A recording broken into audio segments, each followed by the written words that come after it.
বন্ধুরা, আইপিএলে ৬৮তম খেলাটি চেন্নাই সুপার কিং ও রয়্যাল চ্যালেঞ্জার ব্যাঙ্গালোরের মধ্যে হবে। প্লে অফের চতুর্থ স্থান নিয়ে খেলা বেশ জমেই উঠেছে। এর পূর্বে চেন্নাই সুপার কিং রাজস্থান রয়্যালসকে 5 উইকেটে হারায়। অন্যদিকে আরসিবি দিল্লিকে 45 রানে হারিয়ে প্লে অফে এখনও টিকে আছে। লাস্টবার সিএসকে এবং আরসিবির মধ্যে যখন হয়েছিল তখন সিএসকে আরসিবিকে 6 উইকেটে হারায়। হেরে যাওয়া টিম এখান থেকে প্লে অফ থেকে বেরিয়ে যাবে। সিএসকের হয়ে খেলছেন না তুষার দেশপান্ডে, অজিঙ্ক্য রাহানে, মুস্তাফিজ রহমান ও মহিষাপতি রানা। সিএসকে এবং আরসিবির মধ্যে খেলাটি হবে 18ই মে চেন্নাই সামি স্টেডিয়ামে। আইপিএলে আরসিবি 13টি ম্যাচ খেলে 6টি জিতে 12 পয়েন্ট।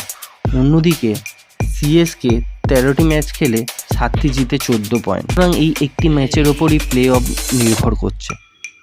এবার আমি চেন্নাই সুপার কিংয়ের প্লেয়িং 11 ঘোষণা করব। প্রথমেই যিনি আছেন তিনি হলেন রাচিন রবীন্দ্র।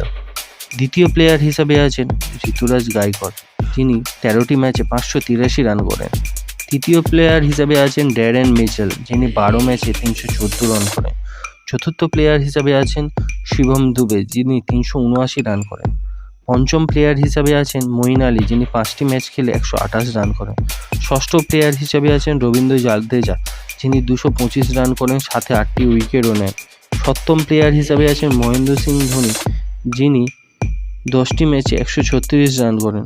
অষ্টম প্লেয়ার হিসেবে আছেন দীপক চাহার, 8টি ম্যাচে 5 উইকেট নেন। নবম প্লেয়ার হিসেবে আছেন শার্দুল ঠাকুর। দশম প্লেয়ার হিসেবে থাকবেন সোহমজিৎ সিং, রাজস্থানের বিরুদ্ধে যিনি 3 উইকেট নেন। এবং একাদশ প্লেয়ার হিসাবে মহিষা ত্রিক্ষানা।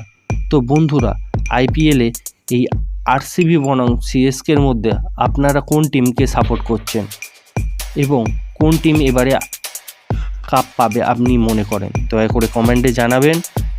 প্লিজ বেল আইকন চেপে চ্যানেলটিকে সাবস্ক্রাইব করে দেবেন। ধন্যবাদ।